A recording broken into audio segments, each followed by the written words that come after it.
Namaste, and welcome to our continuing series, Explorations in Savitri, with our beloved Alok. We continue, Book 4, the Book of Birth and Quest, Canto 3, the Call to the Quest. I'll begin. Yes. We are on page 372, beginning with the word transformed. Transformed, the delicate image face became a deeper nature's self-revealing sign, a gold leaf palimpsest of sacred births, a grave world symbol chiseled out of life. Her brow, a copy of clear, unstained heavens, was meditation's pedestal and defense.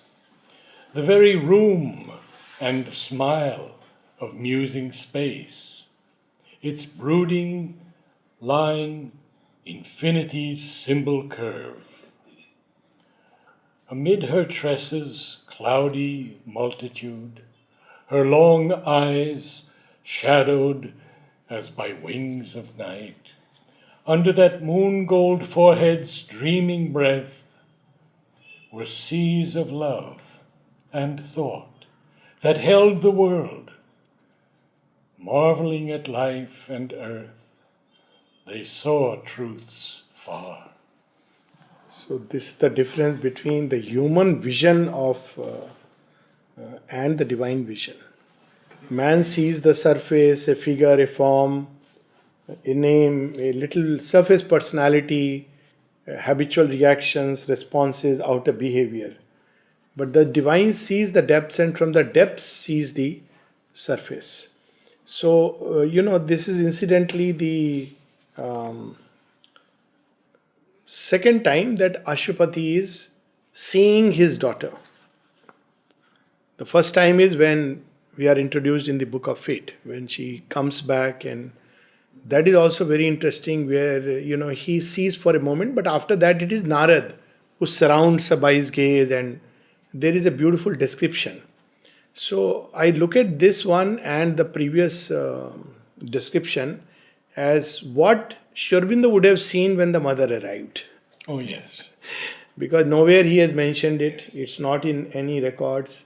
All that he has said is that she is born free. That too, when Barin asked him that, what is your impression about Meera Devi, as she was called, he said, oh, she is born free. Which mother said it was the most accurate way of putting, because right from childhood she felt like that. All that work was already done in the previous life.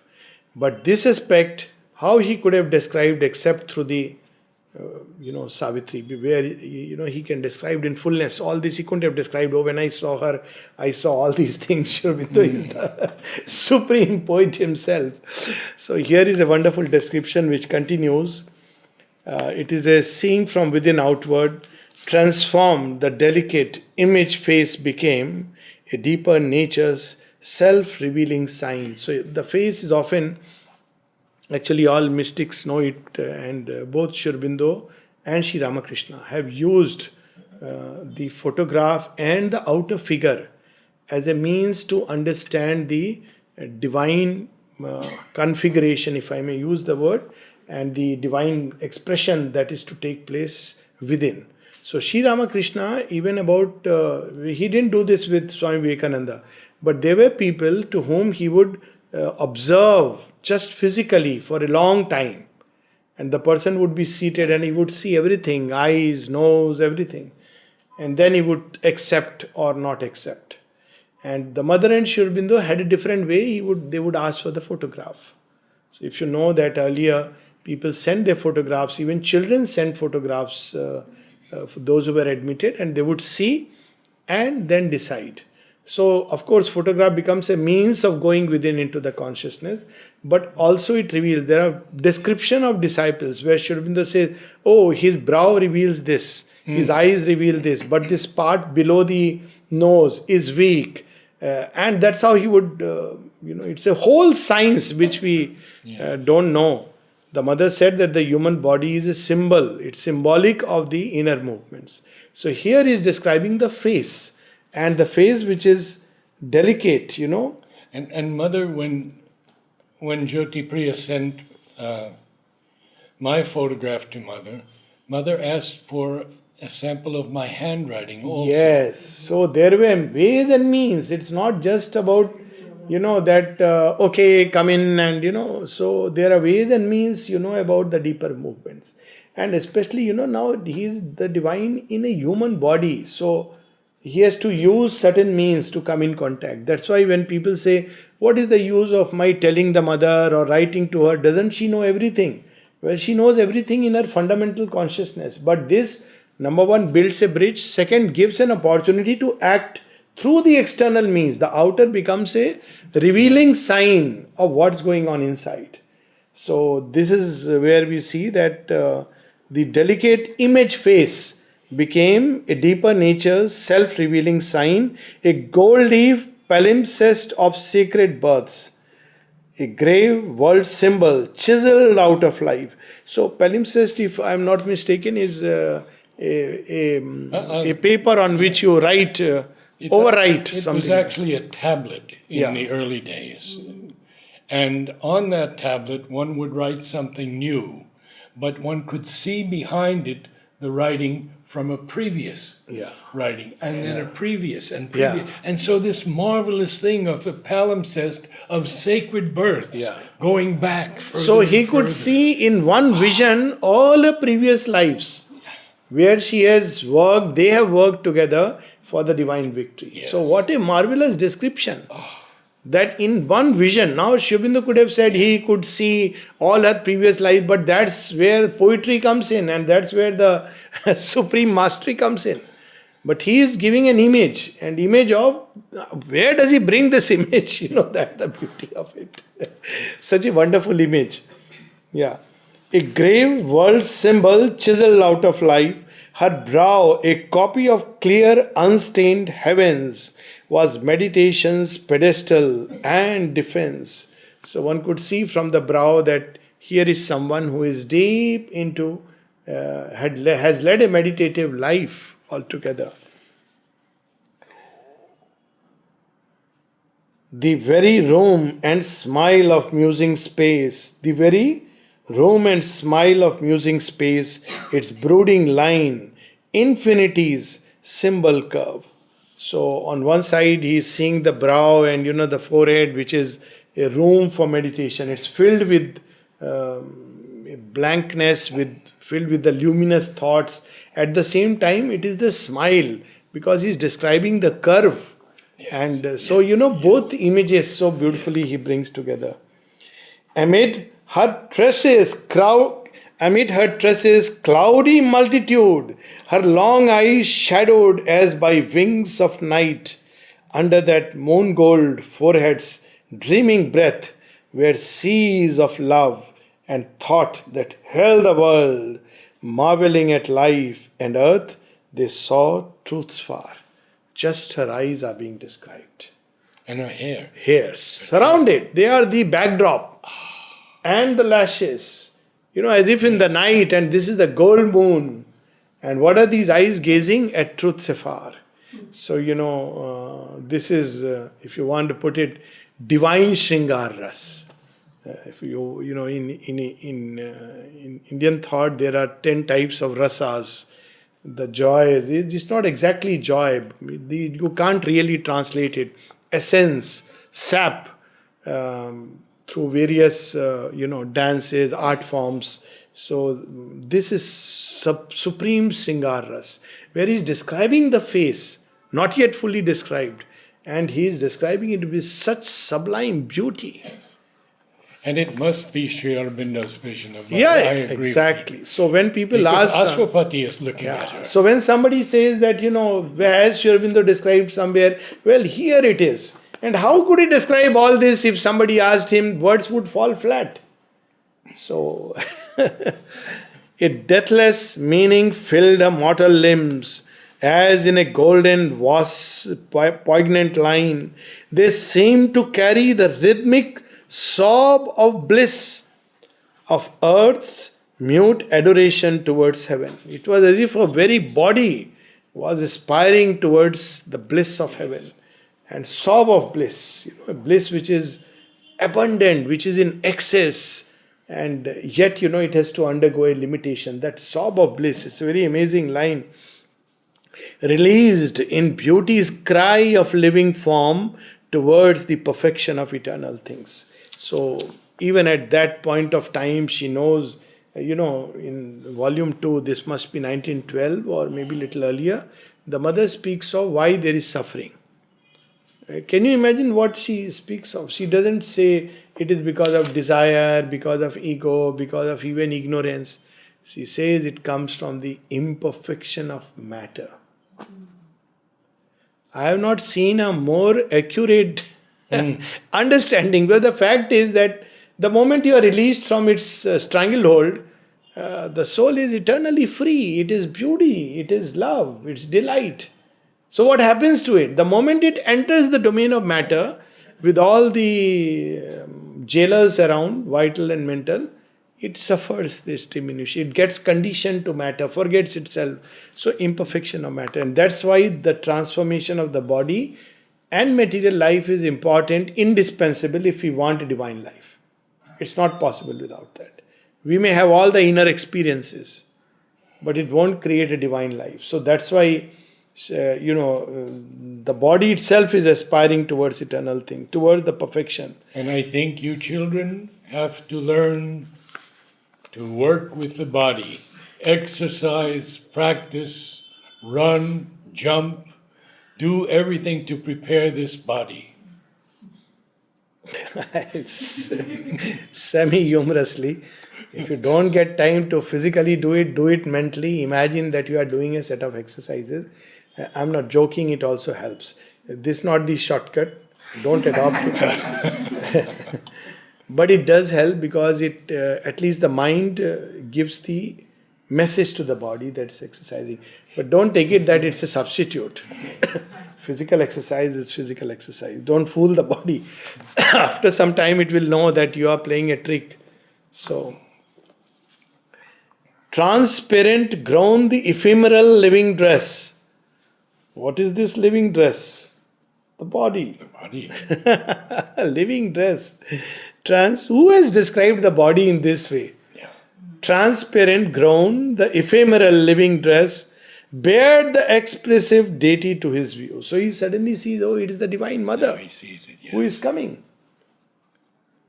Escaped from surface sight and mortal sense, the seizing harmony of its shapes became the strange, significant icon of a power, renewing its inscrutable descent into a human figure of its works that stood out in life's bold, abrupt relief on the soil of the evolving universe.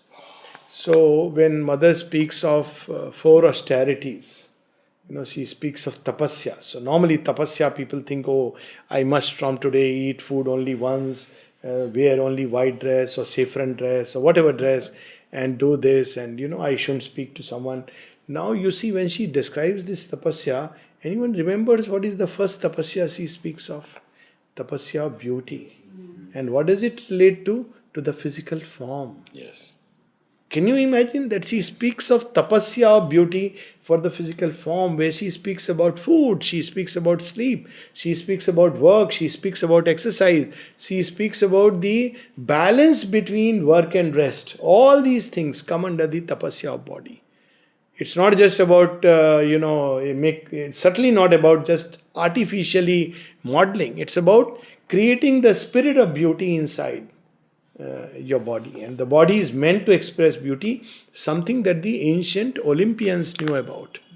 So you'll see those figures, nude figures, but marvelously chiseled. None of them look obscene. You see some of these museums, one was in Russia, some of these, and they are marvelous, wonderful, nude figures. But nowhere you feel the sense of the obscene. So this idea that, but that body is something to be shy, to be shunned, to be taken as just one of those things. So Sri Aurobindo in one passage is revealing how important the beauty is in terms of manifesting the divinity within. It's a temple, so the temple should be beautiful. You can't have a temple which is... So, there we read a long passage, 2 lines which complete this, 3 lines. A Godhead sculptured on a wall of thought. I mean, it's just one line can, worth marveling. So it's like you see, I'm so sorry, well, I have to just put on silent. Yeah. So just imagine that people who sculptured beautiful images out of stone. So what was the first step? They conceived the presence. So he is describing it as a wall of thought. And it's sculptured. So the body is expressive of a thought symbol. And Michelangelo speaks speaks about releasing the form from the which is marble. in the stone. So this is the significance, so it's not idolatry. It's about appreciating that it's not just about the disembodied spirit, but the form that embodies. And sometimes, I've gone to so many at one point of time. Now I don't feel interested, but to some of these ancient temples. And I still remember going to Mysore into one of the most neglected temples. Actually, I didn't know there is a temple, and just casually went by and no crowd, nothing, and saw a temple, some Somnath Pura temple. That's how. And it's not the Somnath of Gujarat. And going inside, we saw all these different deities, but Shri Krishna's statue was so captivating. I still remember, and we have never seen this kind of statue anywhere. And it's not a place where, a lot of people were coming. I don't know whether there was a priest or not, but one who had said that statue there was someone, who could see Shri Krishna in a living way. Sri Aurobindo describes that, O worshipper of the formless infinite, reject not form. What dwells in form is He. And then he also describes the goddess set in stone, in Saraspark, in Pune, where he has gone through a climb of stairs. It's the Parvati Mandir on Parvati Hills. So when he sees and he finds the goddess who is set in sculpture, but she is living and breathing. So this is the beauty of the form, and this body must become that. Mirrored in the flowing hours and dimly shrined in matter as in a cathedral cave. So, what a perfect description. Annulled where the transient values of the mind, the body sense renounced its earthly look. Immortal met immortal in their gaze. So, he is himself the Lord of Yoga and she is the Divine Mother. Now, this is what he must have seen. Immortal met immortal in their case. He's looking at his daughter. And at the same time, the divine is looking at his Shakti. So, awaked from the close spell of daily use that hides soul truth with the outward form's disguise, he saw through the familiar cherished limbs the great and unknown spirit born his child. Familiar look was, oh, my child, my daughter. That's how you see. It's like when Arjuna is treating Shri Krishna as a friend. So he sits with him, puts his arms around. One day on the battlefield, when Shri Krishna starts revealing these truths in the Gita, he says, by the way, all these questions I am asking you and you are responding, but who are you? Who are you with such a vast storehouse of knowledge which is just pouring and pouring. Who are you? So then he says, oh, you want to see me? You can't behold me with this mortal eyes. So I'll grant you a divine vision, which is a gift. Otherwise, he couldn't have seen. And Sri Aurobindo describes this divine vision granted as a gift to Arjuna. He says, subtle vision you can develop through yoga, but you cannot develop the divine vision. It has to be a gift of grace. So he gives, and suddenly he sees, he says, oh my God, I'm so sorry, I treated you like a friend, put my arms around. We pulled around. Imagine they were playing what kind of games that go abduct this princess and get married. She is my sister. Imagine, the Lord and his friend Nar Narayana playing a Leela. So, an impromptu from the deeper sight within, thoughts rose in him that knew not their own scope. Then to those large and brooding depths whence love regarded him across the straits of mind, he spoke in sentences from the unseen heights. Now, once again, just as he hears the voice which is from the beyond, now he speaks, moved and inspired by the voice from the beyond. For the hidden prompters of a speech sometimes can use the formulas of a moment's mood to weigh unconscious lips with words from fate. There is a beautiful description in Ilion. There is this old man, I forget his name, who has to carry the message of Achilles to King Priam. The message is very simple. Give me your daughter and I'll be on your side. If I'm on your side, none of the Greeks will ever stand against you, because they know, he doesn't say, I'm a slaughter machine. Nobody will dare to stand against. That's all. And he describes that when he goes, the accurate line I may not remember, but go and read it. These are two lines where he says, old and fragile he came, carrying the fate of a nation in his trembling hands. He's an old man. And he is himself, barely able to walk. And he is carrying the message of Achilles, which can decide the fate. That if Priam agreed, then it meant that no war. And if he didn't agree, that means the massacre and the destruction of a whole civilization. And this old man is carrying such a message. See, sometimes, Shri Krishna coming and saying, give me 5 villages. Sri Aurobindo sending a message through Durai Swami. Just tell them to accept the Cripps proposal. It is a grace.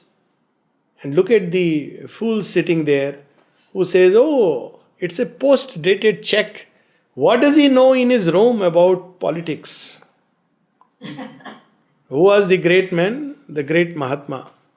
I have no issues about speaking truth. We should not, be ever afraid of speaking truth. Truth is something very beautiful, and it is the cure. Message given to Jipmer. Truth cures. Because everybody believes someone to be something, it doesn't mean. And he refused Sri Aurobindo's message.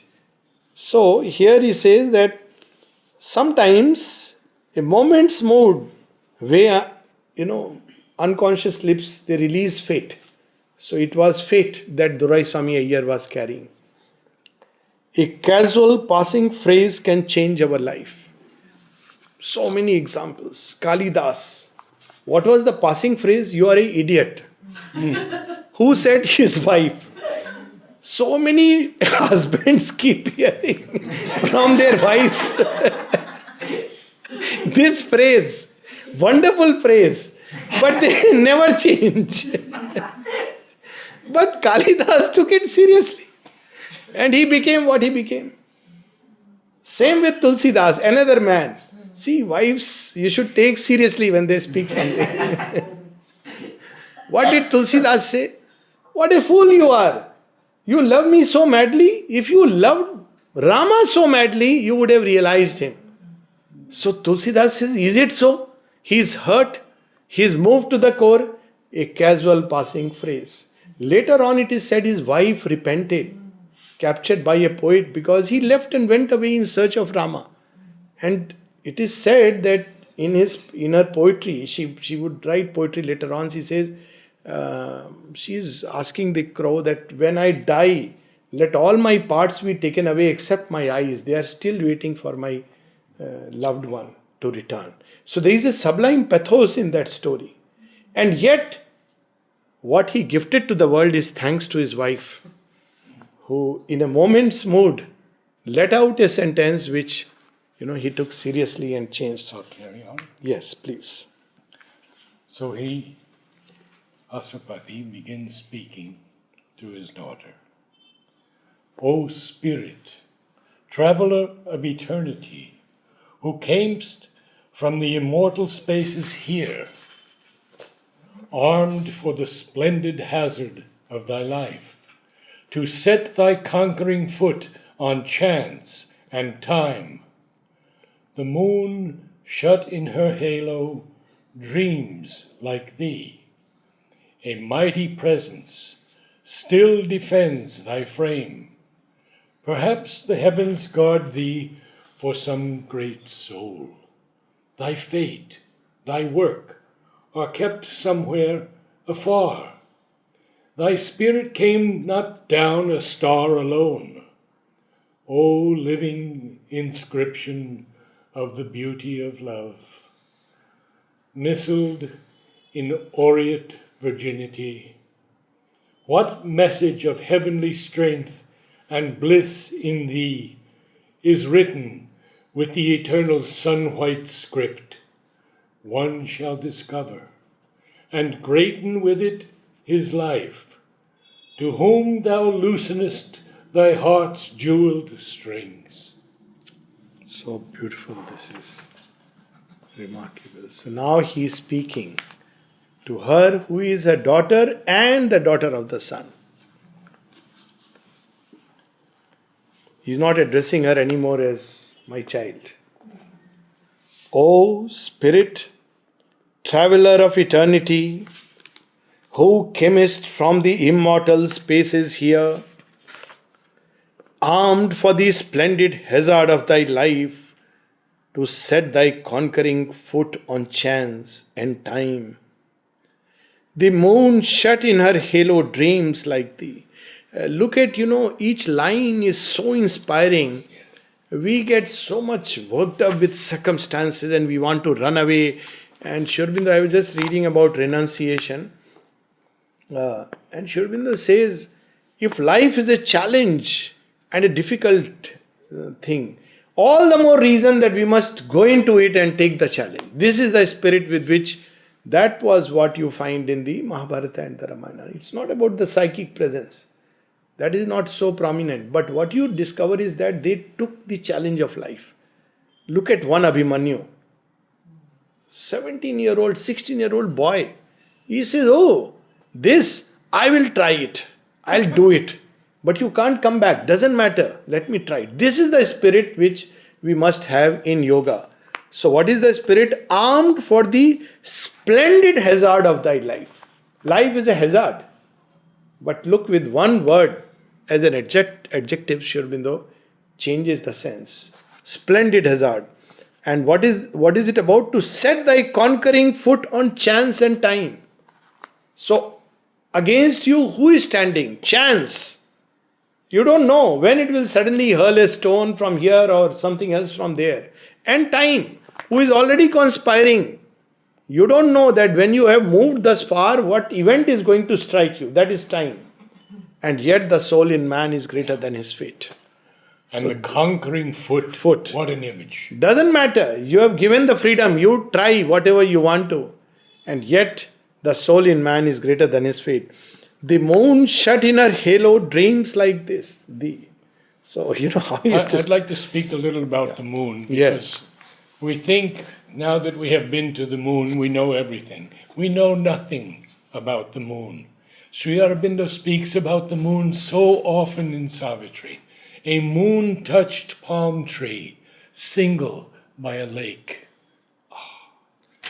Even there are poems. Yes. A moon of two hemispheres. Yes.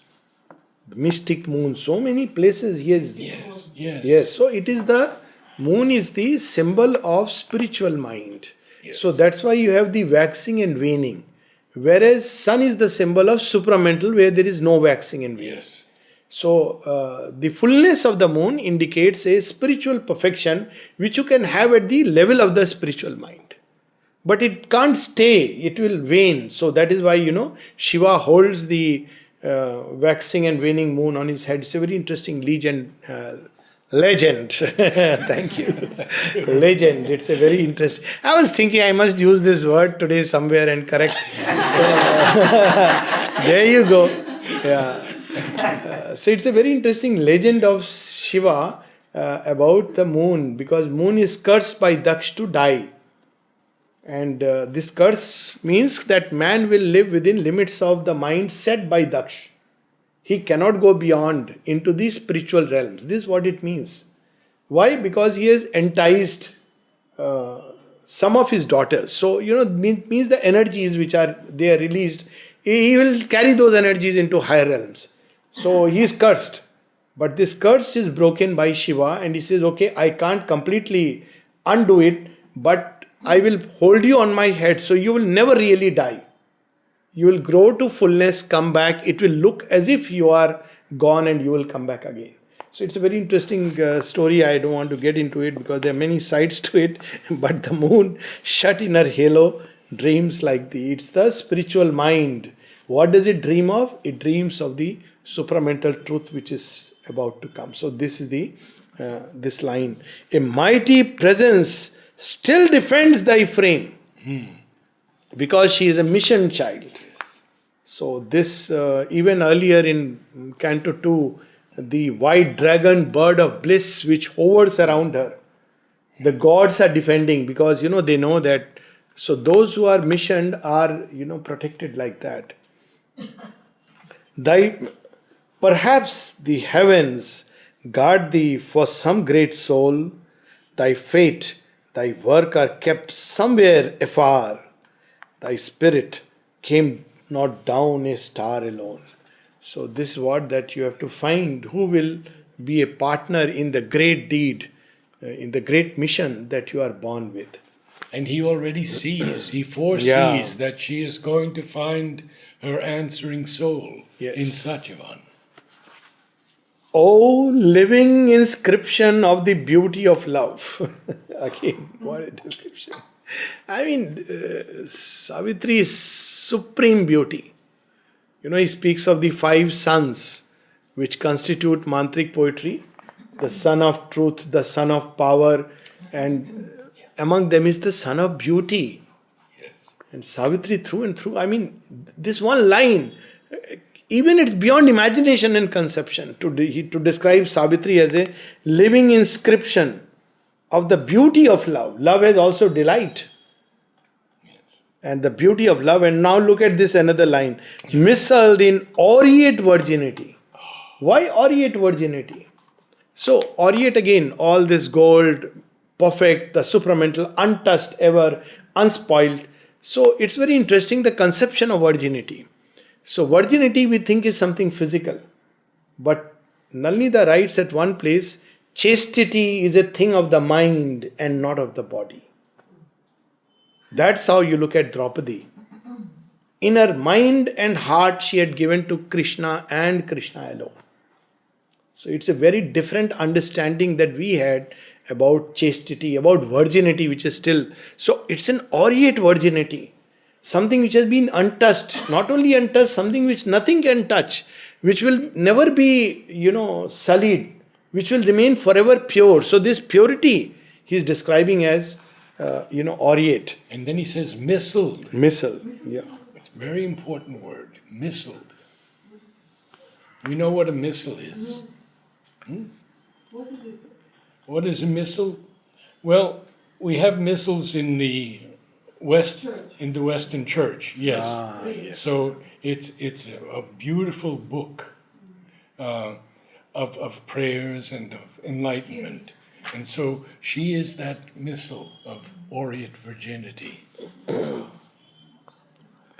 What message of heavenly strength and bliss in thee, is written with the Eternal's sun-white script.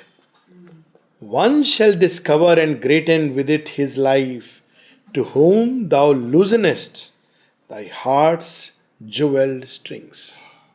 So this is where he is now setting the stage for her to go.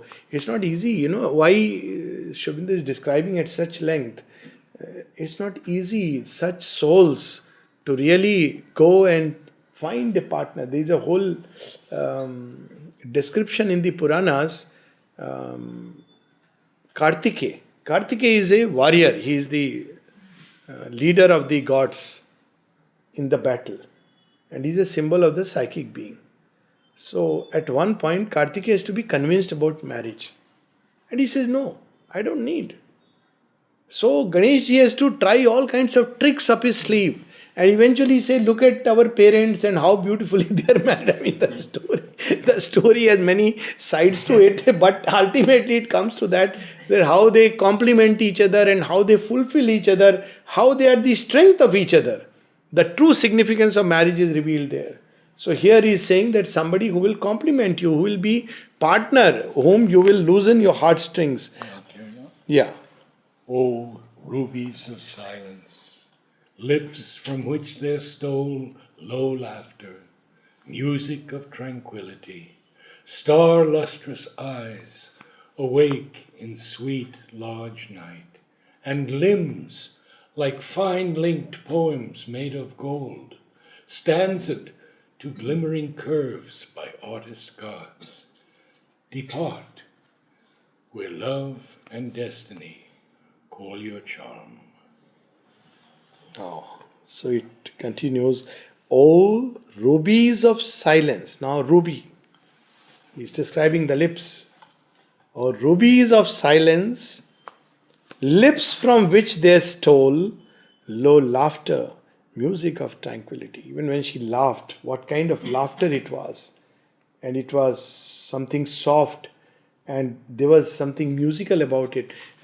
Sometimes, if in some of her conversations, you can hear mother's laughter, and you get that gurgling sound as if it's very musical. I mean, it's something amazing.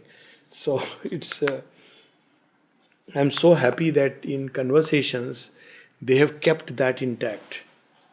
Mother laughs, laughter. Yes, yes. It's so important. Silence. Because these are the moments when you understand the deeper sense just through a laughter. Mother laughs and silence. Star lustrous eyes awake in sweet large night, and limbs like fine linked poems made of gold, stanza to glimmering curves by artist gods. Depart where love and destiny call your charm. Venture through the deep world to find thy mate. So this is how the great ancients got their children married, by the way. Not like advertisement or not forced by parents. I'm talking of the Indian context, who speak about Indian culture. In Indian culture, it was always the woman who chose. It was called Swayamvar. So the woman went out, ventured, and she chose, you see, and when she chose, it was respected. Shakuntala chose, not through Swayamvar, but it was respected. Sita chose Rama through Swayamvar. Rukmani chose Krishna without Swayamvar, and she is, taken away. Because she chose the significance of choice of the heart. So that's why it is said when people speak about love marriage and arranged marriage, better to love and fail than to have never loved at all. So it's all right. You grow because your heart. So it's about the love in the heart that must find. Of course, if love is very human, ignorant, imperfect, it will be, your choice will be also equally like that. But Savitri holds truth in her heart. So the love in her heart is also something very beautiful and pure. When Nolnida was asked, he had this urge or itch for sannyas. So first time his own soul rejected it. He says like that because he was about to take sannyas, and the Ramakrishna mission Swamiji, he said, you read, you come back, you know a little more about Ramakrishna, then you come. You know about Swami Vivekananda, but you must know about Sri Ramakrishna if you want to take this sannyas. And then he rejected it himself. He said, no, this is not my path. Next time he said to Sri Aurobindo, I want to take sannyas. So Sri Aurobindo said, okay, wait for some time. Then he said, why do you want to take sannyas? He said, because I want to wander all around India like a sadhu. He said, okay, come with me, I'll take you across India. So wherever he traveled with his speeches, especially in Northeast, Assam, so he went along with him. So he saw the beauty of nature and he forgot about sannyas. Traveling with the Lord of beauty, what else would happen? He describes that I saw nature in such wonder, beauty, and my heart was changed, and he forgot sannyas. Third time, the mother saw that he still has a little seed of sannyas in him. So she gave a strange command to Nalnida, because every year he would go to Kolkata and come back. So mother one day told him, go get married and come. So Nalnida, now this is a command from the divine. Literally it happened like that. So he went, got married and came back. So somebody asked him, how did you know whom you should get married? So he said, nothing. By then I was already into yoga. I went, I saw and knew. That's all. And what a partner Indulekha Dee turned out to be. For so many years, decades, he stayed away. No complaint, no grudge. And then she came at some point of time. They didn't live together and she didn't live very long. But she brought up, then he used to go every year. He had 4 children. 4 boys. 4 boys. Wonderful. I mean, at least Ranjuda, who used to, Advent, I knew him very well. And he was so sweet. Once, he used to wear a banyan which he would never take out. After bath, he would again wear that. So, obviously, it would, one banyan if you are wearing all your life. So, we asked him, why do you wear? He said, because, Baba gave me. I mean, his father had given him.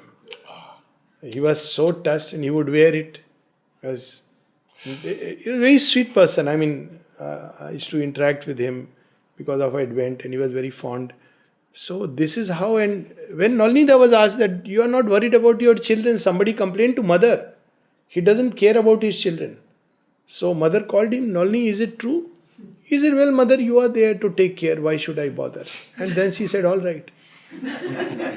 This is the way they lived. You are there. Why should I bother? And if you are in that state, of course you can't imitate that state. But if you are in that state, she said, all right, all the 4 children, they grew up very well, beautifully. So he said, I went, I saw, and I married. So 4 times he went, then finally in 26, when it was taking permission from Sri Aurobindo, he said, have you met the mother? He said, yes, I'll go and see her. So when he went to the mother and said, mother, once again I'm going to Kolkata, mother said, go and come back soon. And Nalnida said, this come back soon meant come back for good. Then he never went. So got married like that, and when they said, no, now no more, stayed like that. I have an interesting story about the gentleman who I interviewed recently. He has a center in Italy. You may have been there. I have not been there, but I have heard about it. And he was deeply into Paramahansa Yogananda. And so he went for his initiation.